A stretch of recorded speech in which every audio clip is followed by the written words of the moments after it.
Hello students, আমি তোমাদের Nitish sir জ্ঞানজ্যোতি coaching সেন্টারের পক্ষ থেকে তোমাদের প্রত্যেককে জানাই আরো একবার স্বাগত। তো স্টুডেন্টস, আজকে আমি তোমাদের সঙ্গে যে বিষয়টি নিয়ে আলোচনা করব সেটা হচ্ছে second semester major political science. তো তোমরা যারা সিবিপিবিইউ অর্থাৎ কোচবিহার পঞ্চানন বর্মা ইউনিভার্সিটির অধীনস্থ বিভিন্ন কলেজগুলোতে পড়াশোনা করছো, তাদের জন্য কিন্তু আজকের এই মেজর পলিটিক্যাল সায়েন্স ক্লাসটি। তো স্টুডেন্ট যারা আজকে ফার্স্ট টাইম আমাদের ইউটিউব চ্যানেলে ভিডিওটি দেখছো, তারা অবশ্যই চ্যানেলটিকে সাবস্ক্রাইব করে পাশে থাকা বেল আইকন অল প্রেস করে দাও, যাতে নেক্সট টাইম থেকে কোনো ভিডিও আপলোড করলে তার নোটিফিকেশন তুমি সবার আগে পেতে পারো। এছাড়া তোমরা যারা ভাবছো অনলাইনে আমাদের কাছ থেকে নোটস নিবে কিংবা পড়বে, তারা অবশ্যই যোগাযোগ করতে পারো আমাদের অফিসিয়াল নাম্বার 6295916282 নাম্বার এবং 7076398606 নাম্বার। তোমাদের টোটাল কোর্স ফি রয়েছে শুধুমাত্র 199 রুপিস একটা সাবজেক্টের জন্য।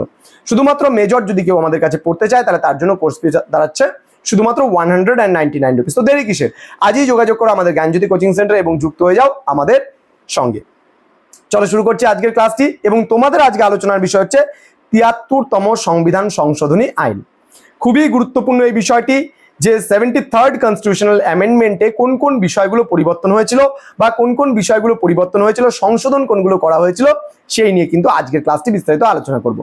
ধৈর্য ধরে শেষ অবধি কিন্তু অবশ্যই ক্লাসটি দেখবে বা শুনবে, না হলে কিন্তু পরবর্তী বিষয়গুলো তোমার আধা আধুরা থেকে যাবে। প্রথমত আমরা যদি বলি যে 1973 সালের যে ৭৩তম সংবিধান সংশোধনী আইন করা হয়েছিল, সেখানে কিন্তু অতি গুরুত্বপূর্ণ কিছু সংশোধনী আনা হয়েছিল। কি কি সেই সংশোধনীগুলো ছিল সেগুলো একে একে তোমাদের বলছি, ধ্যান দিবা। প্রথমত বলছে 1 নাম্বার, 4 স্তর এর পঞ্চায়েত ব্যবস্থার পরিবর্তে ত্রিস্তর পঞ্চায়েত ব্যবস্থা চালু হয়েছিল বা প্রণয়ন করার কথা বলা হয়েছিল। সেটা হচ্ছে গ্রাম স্তরে থাকবে গ্রাম পঞ্চায়েত, জেলা স্তরে থাকবে জেলা পরিষদ এবং পঞ্চায়েত স্তরে থাকবে পঞ্চায়েত সমিতি।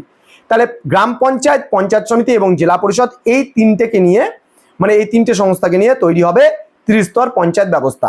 বোঝা গেল? তাহলে আমাদের পঞ্চায়েত ব্যবস্থার সর্বনিম্ন স্তর হলো গ্রাম পঞ্চায়েত, মাঝের স্তর হলো পঞ্চায়েত সমিতি ব্লক স্তরে এবং জেলা স্তরে রয়েছে জেলা পরিষদ। ওকে, নেক্সট 2 নম্বর বলেছিল 3টি স্তরেই সার্বজনীন ভোটাধিকারের মাধ্যমে প্রত্যক্ষ নির্বাচনের ব্যবস্থা করা হবে। অর্থাৎ এই যে গ্রাম পঞ্চায়েত, পঞ্চায়েত সমিতি, জেলা পরিষদের যারা সদস্য নিযুক্ত হবে, তারা কিন্তু নির্বাচনী ব্যবস্থার মাধ্যমে ভোটাধিকারের মাধ্যমে কিন্তু তারা নির্বাচিত হবে, এটা বলা হয়েছিল। 3 নম্বর বলা হয়েছিল এই যে ৭৩তম সংবিধান সংশোধনী আইন, এই আইনে বলা হয়েছিল যদি প্রতিটি স্তরে অন্তত 2 জন করে মহিলা, বলছে যদি প্রতিটি স্তরে অন্তত 2 জন করে মহিলা তপশিলি জাতি এবং উপজাতিভুক্ত সদস্য নির্বাচিত না হয়ে থাকেন, তবে সরকার সেখানে তাদের মনোনীত ব্যক্তিকে মনোনীত করতে পারেন। তাহলে 2 জন তপশিলি জাতি, তপশিলি উপজাতি এবং মহিলাও কিন্তু যুক্ত করতে হবে।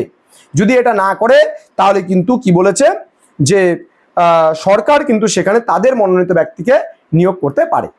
নেক্সট 4 নম্বর বলেছে মন্ত্রী নন এমন সব বিধানসভা, লোকসভা এবং রাজ্যসভার সদস্য পদাধিকার বলে পঞ্চায়েত সমিতি ও জেলা পরিষদের সদস্য কিন্তু হবেন, তবে তারা কর্মকর্তা হিসেবে নির্বাচিত হতে পারবেন না।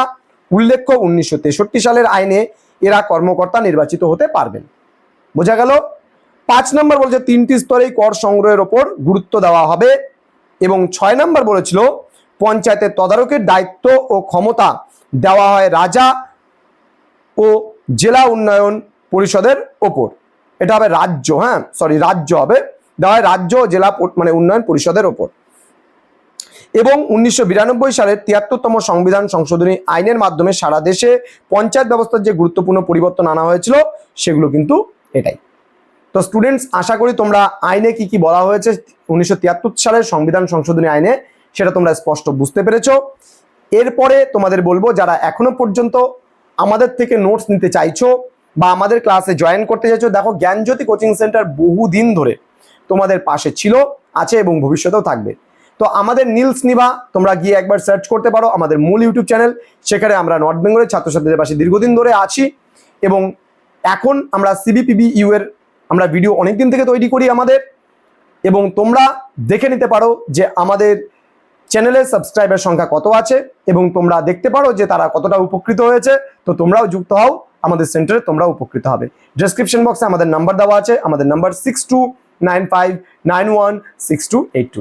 দেখা হচ্ছে খুব তাড়াতাড়ি পরবর্তী ক্লাস নিয়ে। তোমরা প্রত্যেকে ভালো থেকো, সুস্থ থেকো। Thank you so much, thanks for watching. After all, thank you.